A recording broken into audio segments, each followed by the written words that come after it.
coming in here. Thank you. Thank you.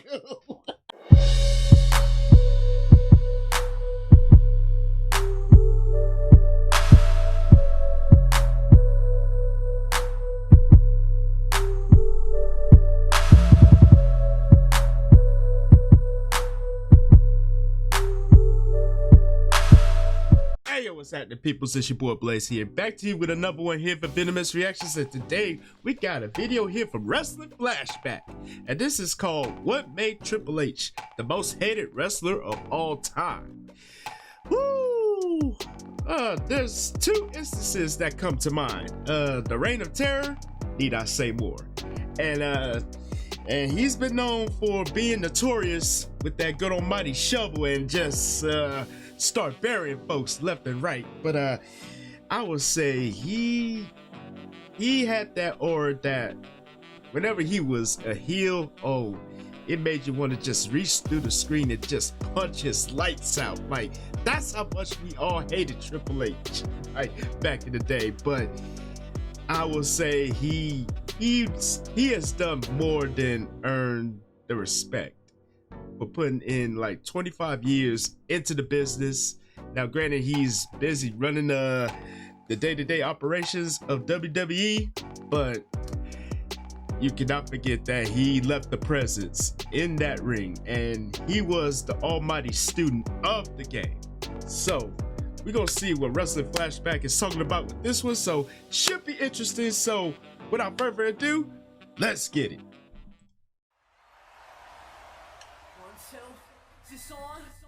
Few wrestlers have a character arc as heinous as Triple H. Who he was in the beginning compared to who he became in the end are two very different people, but we want to focus on the in-between.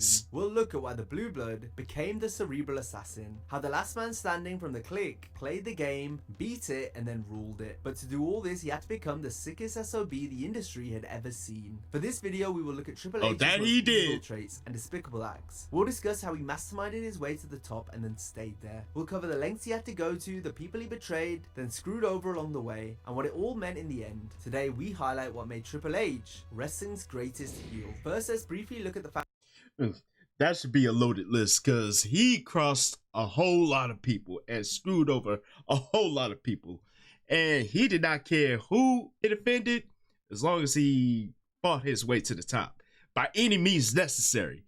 And that's what made Triple H one of the best heels in the business, and I love it. Foundations of Triple H's heel persona. His initial run as Hunter Hearst Helmsley offered little in the way of storyline or character substance, but what it did do was hone his craft as a student of the game by getting to wrestle everyone on the roster. Meanwhile, a strong work ethic and great attitude behind the scenes allowed Hunter to make bonds and form friendships. That eventually began to play out on television with the arrival of D-Generation X. And with that, Helmsley was off to the races. But not before a peek behind the curtain nearly ended it all. Yes, Hunter was the only one punished for the events of the kayfabe breaking curtain call, which saw real life friends that were heels and faces on TV share a moment together. Yep, the good old infamous moment with the clique. And for those that are not familiar with it, Kevin Nash and Scott Hall, they were leaving to go to WCW, and they broke character to go out and share one final moment in the ring with their friends. And Triple H caught the majority of the flack for it. Like, he got knocked down so bad, like he basically had to fight and claw his way back to the top. If you don't believe me, trust me, I believe Wrestling Flashback is going to touch on this, so trust me. Carter Helmsley responded to being positioned down the card that set him up for greatness. Here, the true foundations of Triple H took shape, in the form of legit frustrations for taking the heat for something he only played a bit part role in. Madison Square Garden, I walked to the ring to say goodbye to my friends. Kevin Nash, Scott Hall, Shawn Michaels. Who got punished for that, JR? This was coupled with a passion that saw him eat, sleep, and breathe the business. In this game, Hunter Hearst Helmsley's mission could not fail. Leading factions has been synonymous with Triple H's career. He was ready to step into Shawn Michaels' shoes as the leader of D-Generation X in 1998. Eventually, Hunter leaned less on the comedy that made the group popular. He was becoming more vicious and cutthroat, and so to further set himself apart as a ruthless villain, he had to cut ties with DX. Wait a minute! And while Helmsley played mostly a support role in the corporation, it was only so we could move further up the ladder. Woo! Look at that shot. Then shortly after capturing the WWF Championship, Chyna was gone. It didn't matter how much she had done for Triple H, her presence would have thwarted Helmsley's next move. If it wasn't for me, you'd be nothing. You got that? I made you. You know, well, I can break you. Good job. Whew. If that ain't the most chilling words to say to a woman, like, I made you and I can break you. Like, Triple H was becoming that vicious, sadistic, psychotic asshole. And he was on his way to the top, and he did not care who he had to knock down to get there. And that is one of the reasons why Triple H was one of the best heels in the business. But damn, but before that, I gotta say RIP to the knife wonder of the world, Chyna, man. Thank you for breaking the barriers. You are missed.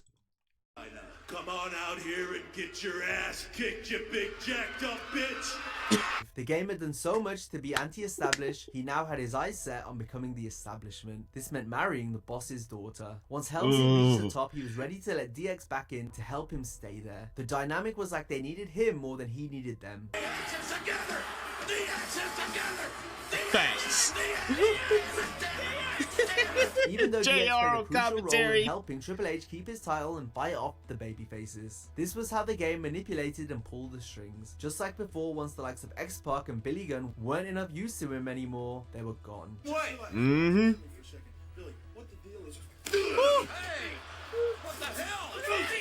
A similar situation played out with Evolution, but in a different way. While the members of DX were essentially expendable cogs in the wheel, Evolution was to be a faction that preserved the future of the business, but only at Triple H's leisure. In storyline, the group was a vehicle to keep the game on top of Raw as world champion, but at the same time it would revitalize an old legend and create two upcoming stars. So if you wake He ain't lying about that one, man.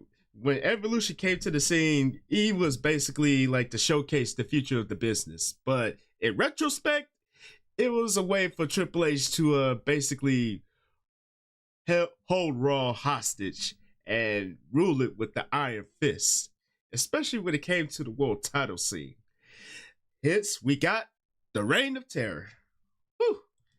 wake up one day and you're lying in a hospital bed and you're all beat up and you're wondering to yourself, what in the hell happened? Evolution has just passed you by. Randy Orton and Batista were allowed to prosper at Triple H's pace. The minute they got too big for their boots, they were choice with playing second fiddle to Hunter or evolving on their own. Pretty much. I mean, you can't forget this moment. The latter of which meant turning on the man who helped them get to the dance. It was all calculated. Thumbs down. Yeah. Even Ric Flair, who never left Hunter's side, was put to the sword after finding individual success while Helmsley was away. And thus, Evolution was destroyed. Triple H could not stand to see someone overshadow him. Even when his days on the active roster were behind him, while a part of the Authority, Triple H was still the star of the show. Sure, Randy Orton and Seth Rollins were the world champions, however it was Hunter and Stephanie opening every show, feuding with the top babyfaces Daniel Bryan, Sting and Roman Reigns.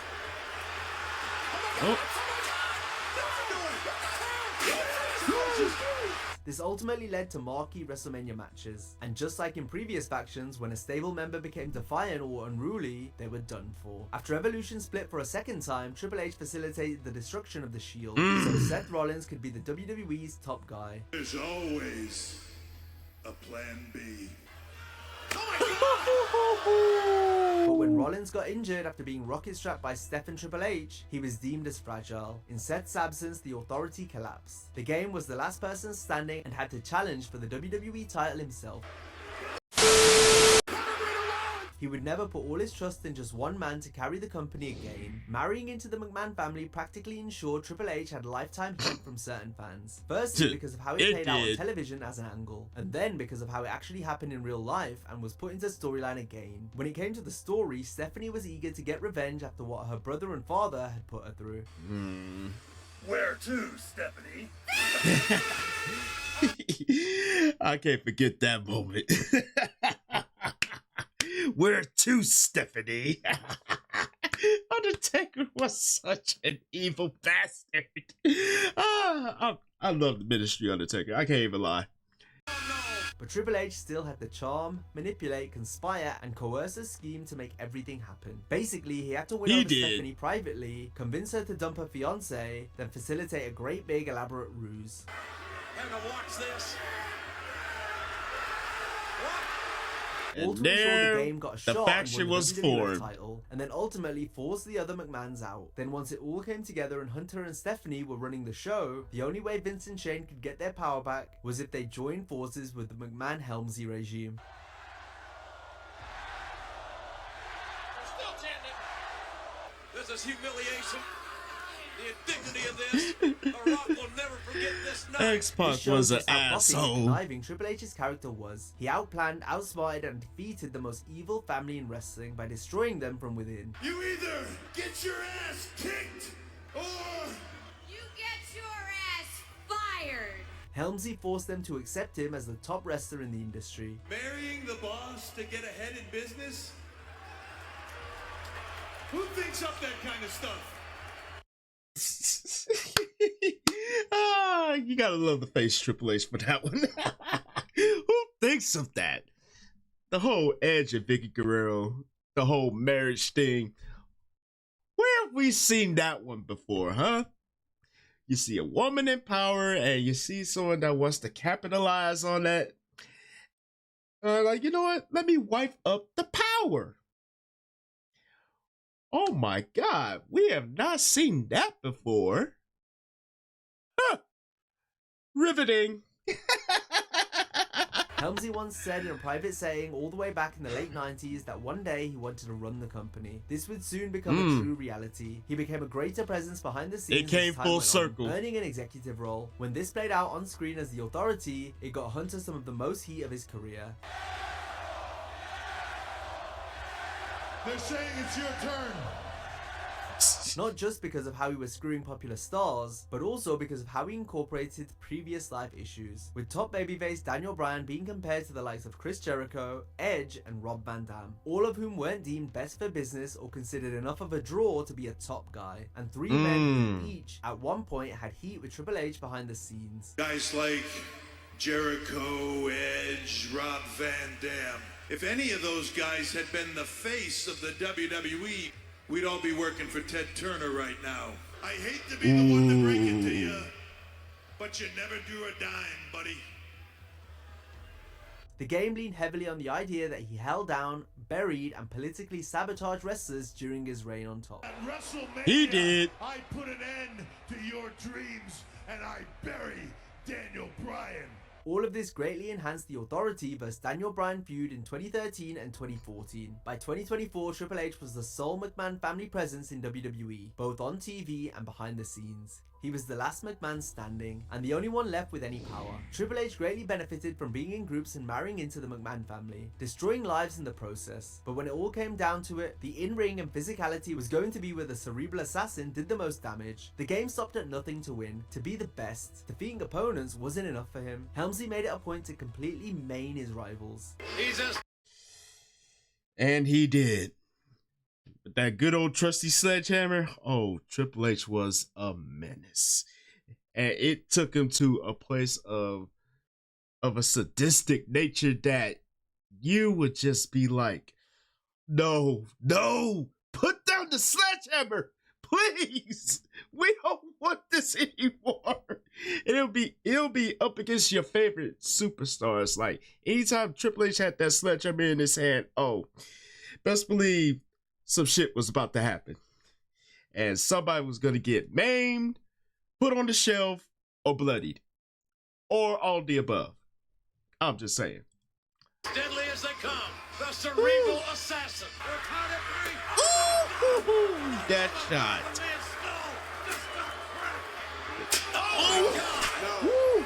using his bare hands and all kinds of weapons such as the trusted sledgehammer. The sledgehammer showed just how sadistic Hunter was. The fact that he would use such a life-threatening object to destroy his opponents spoke volumes about the type of character he was. Hey, this not helpless. Oh no, don't do that! Right in the heart! What? To the back of the skull! That sledgehammer shot to the head.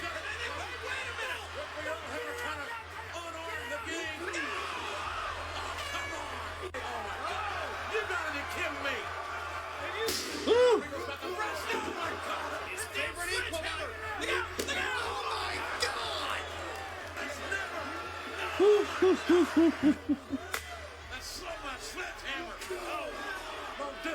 No, don't. Ooh, Oh my God. 99. Oh no! Triple H just got. Yo, you see that look he gets every time he gets that sledgehammer? That is the sick and twisted Triple H we are used to seeing. Like, anytime he would get that sledgehammer, oh, somebody's gonna be eating it. Rather he gonna be bloodied or he's gonna be put on the shelf. One or the other. That sledgehammer. Go! Woo! That is the Clicks trademark. Nope. Oh, Eat that. enough is enough. Let's have some fun. Mercy my Hell in a ass. Cell was where the game learned what it took to end another man's career, as Cactus Jack and referee Tim White saw their careers end at the hands of the Cerebral Assassin inside the cell. Oh, they're gonna. Woo, that drop. The ring broke. And Cactus Jack has broken his hand. It's doing now. This type of match was the perfect place for Hunter to wreak havoc. It was. It's Woo. a steel chair, and you can see it looks like barbed wire around it. No, no, no. Barbed wire steel chip. After being handed the World Heavyweight Championship on Raw in September 2002, Triple H began what many fans referred to as his reign of terror. This was where Hunter held the title for the best part of 16 months all in all. While holding the big gold belt, the game defeated and usually destroyed everyone in his path, including a who's who of former WCW wrestlers. Completely out of it. Battered and bloody. Now Kevin Nash. Bill goes to the nuts. Just nailed Kevin Nash from behind. Somebody like you doesn't get to be a world champion. Yeah, we're not gonna talk about this one. Yeah, the whole angle with him and Booker T. Yo, that statement alone, I wanted to knock his lights out. Cause bro, if that ain't the most disrespectful thing to say to someone of Booker T's caliber and, you know, the obvious. That's why I was hoping for Booker T to knock Triple H off his pedestal and take that title away from him. But lo and behold, he didn't get a chance to do that, and Triple H walked away for WrestleMania 19, still with the belt. Tragic. You think this is over between us, Goldberg? Well, it's not. It's not over. Look at that. Ooh. His title reign seemed never ending. He won more matches cleanly Facts. compared to your typical heel. If Hunter said something on television, it usually came to fruition at the pay-per-view. All of this earned him a lot of heat from fans. Triple H borrowed heavily from Ric Flair during his reign of terror. Hunter, who idolized Flair, wanted to be the working heel that could get a good long match out of everyone, just like Nate back in his day. The old Attitude Era brawling matches were gone in favor of a more methodical main event style. The game began dressing in suits and also wore different colored trunks for the first time in his career. And to top it off, he had his own Four Horsemen-like faction in Evolution. As if people didn't have enough reasons to dislike Triple H already, he was now flaunting a lifestyle fans could only dream of. Helmsy also got married to Stephanie McMahon in real life around this time. Everything was coming together for the Cerebral Assassin. With The Rock and Stone Cold out of the picture, Triple H was finally able to be the guy, but did so as a despised heel. One of the ways the game cemented himself as a reprehensible heel were through his promos. It wasn't just the content of what he said, but also the intense drawn-out delivery, as well as the remorselessness behind his words and actions. But Austin, you might be a student of the game. I am the game. Mick Foley, your blood will stain New York City. Rock, you will know once and for all, I am that damn good. I have no remorse. I have no conscience, and I will stop at nothing. He who laughs last.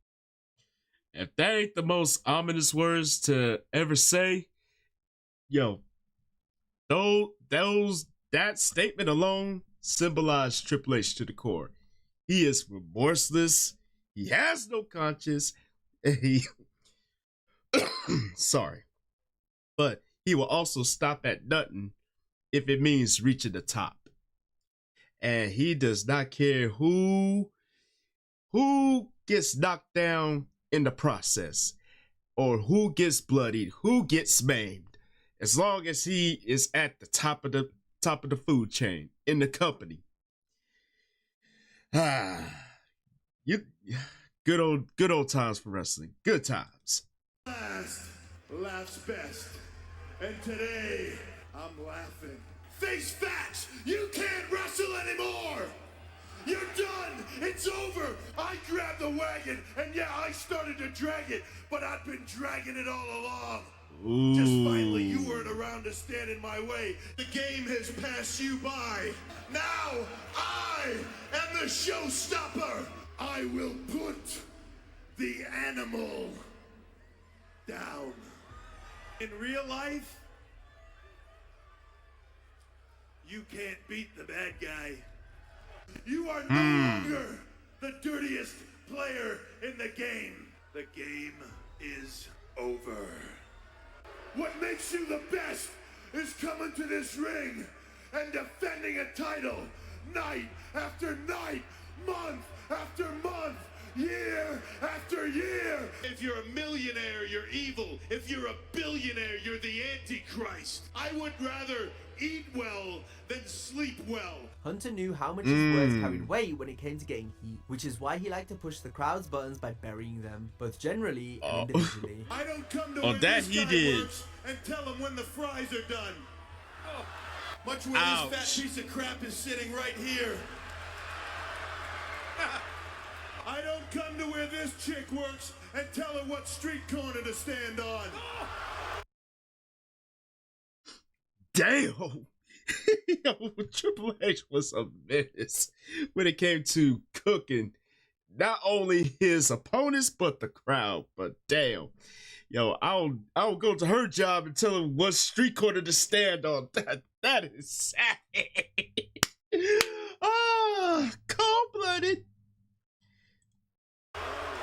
When they don't get what they want, they cry about it. When they don't, you know. And if that doesn't work, me and my friend Mark, we're gonna stop watching. Triple H's evil promos built a classic rivalries against the likes of The Rock, Stone Cold, Yep. Mick Foley, Kurt Angle, and Shawn Michaels. As a heel, Hunter was the perfect foil for the company's top babyfaces. Before his work on the microphone and in the ring, he always knew how to get the audience to dislike him, while keeping the shine on the wrestler he was working with. The feud with That The he Rock did. saw real-life competitive rivalry play out on television. Both were on the ascent at the same time and eager to prove themselves as main event players. Their matches brought out the best in each other.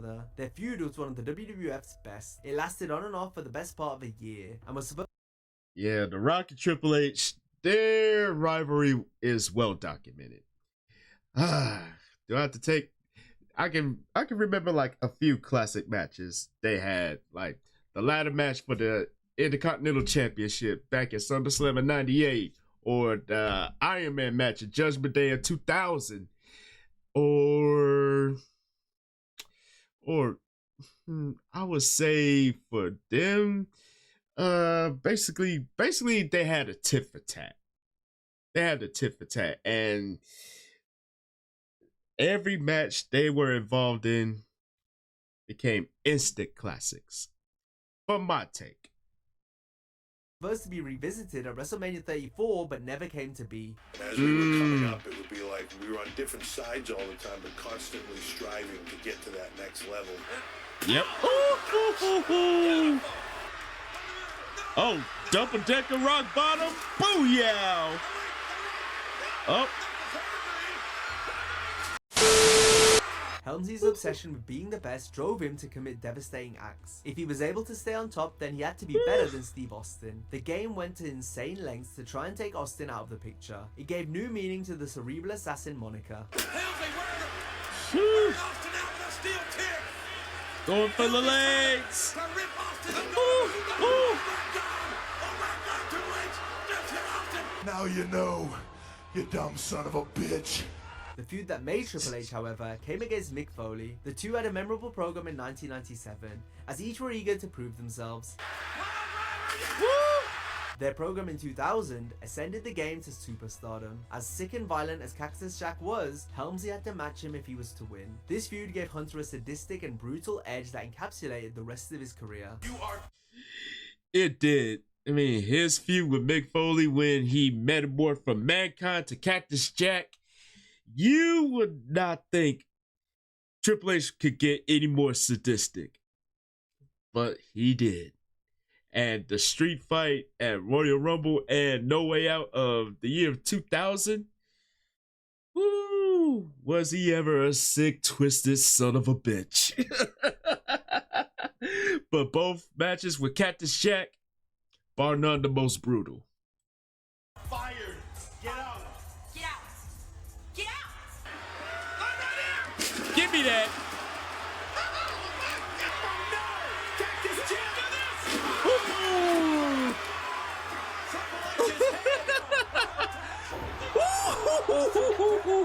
Helmsley's jealousy of Stephanie's admiration for Kurt Angle formed the basis of a love triangle between the three. Steph's crush on Angle started off subtle. Each time she brought him up, the game got more and more agitated until things finally reached its boiling point during the summer of 2000. He's a pretty great wrestler. Kill him.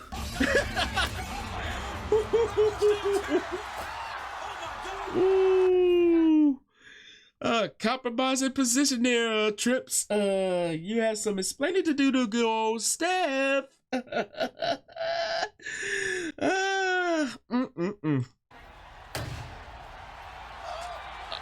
compromising position. Alternative lifestyles are perfectly acceptable in this day and age. It made for great television, but never got a satisfying conclusion. Hunter didn't want to be the babyface during this rivalry, so the feud ended prematurely. A shame given how well it had been built up for over a year. Ooh. The feud with Shawn Michaels was an easy story to tell, given their history. Hunter finally got the spotlight after Michaels retired. Then when HBK returned in 2002, the game wanted Shawn as his manager. Helmsley saw Michaels' refusal as a threat, and from there, all the pent-up aggression and jealousy from both parties unraveled, such as Triple H's resentment from playing second fiddle to Shawn in DX, then being the only one left to deal with him after Michaels' life went off the rails, which led to a real-life falling out. Not to mention HBK's being jealous of the game reaching the top while Shawn couldn't wrestle.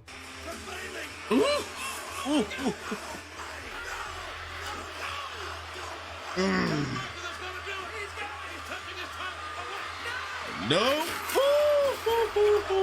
It wasn't just the wrestlers that Triple H had long-standing feuds with. Jim Ross provided the soundtrack to every one of Helmsley's dastardly acts. He did. Don't do it. Reach in your heart. What heart? Triple H did it.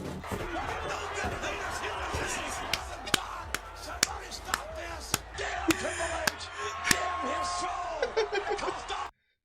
I hope they have the favorite JR call that I'm looking for. I hope they have it, but yo, JR calling some of Triple H's graphic nature as far as the brutality he brought. Best calls I've ever been witness to. Good old JR. Thank you for the memories of WWE and continue to do your thing in AEW. For real. To the title, you bastard!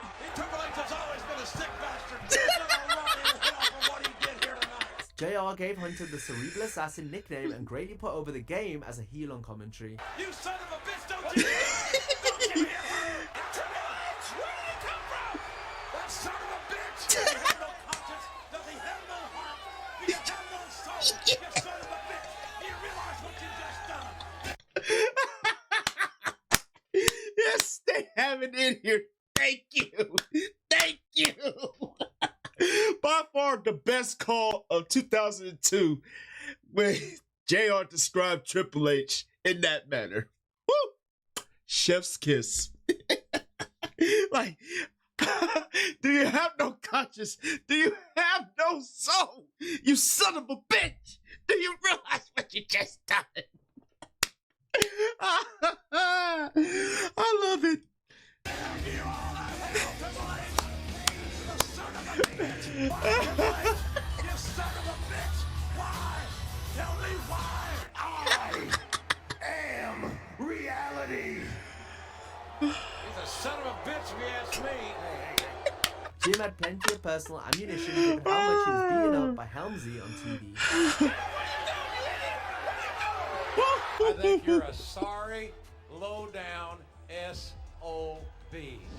He was a damn good wrestler who didn't become that damn good of a character until adversity struck, turning punishment into opportunity. He's someone who eats, sleeps, and breathes the business, willing to do whatever it takes to be the best. This meant making a career out of being a wrestler fans love to hate. It's why he's the game, and it's what made Triple H wrestling's greatest heel. Now, if you enjoyed this video, be sure to check out our similar video where we debate what made Vince McMahon wrestling's most evil villain. Hope you have a great Yeah, Triple H was a real student of the game, and he studied the game to the core, inside and outside of the ring.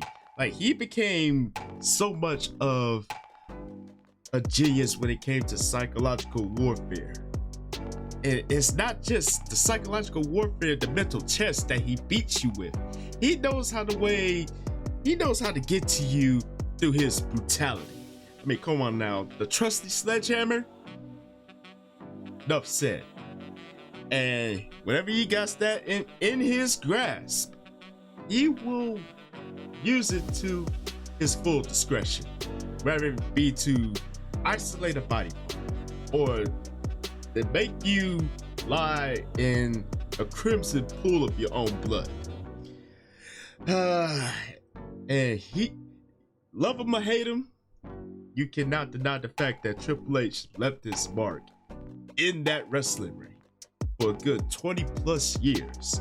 And now he's running everything behind the scenes, you know, making sure the next generation brings that same energy and be pretty much learn the game of wrestling. Learn the game and become something better than your expectations. And you love to see it every time. But yo, let me know what your thoughts are about this one. Yo, was Triple H a menace or what? Yo, let me know down in the comment section down below. And as always, thank y'all for tuning in. Hopefully y'all enjoyed this one. And don't forget to tell your peoples across the globe, come kick it with your boys. It's one good solid time. Like, comment, subscribe. Don't forget to share. Don't forget to click that bell so you don't miss a video from the kid. You feel me? And please feel free to follow me on social media right over yonder. Now this here's your boy Blaze here saying Chuck that deuce, and I will see y'all in the next video. And I'm out.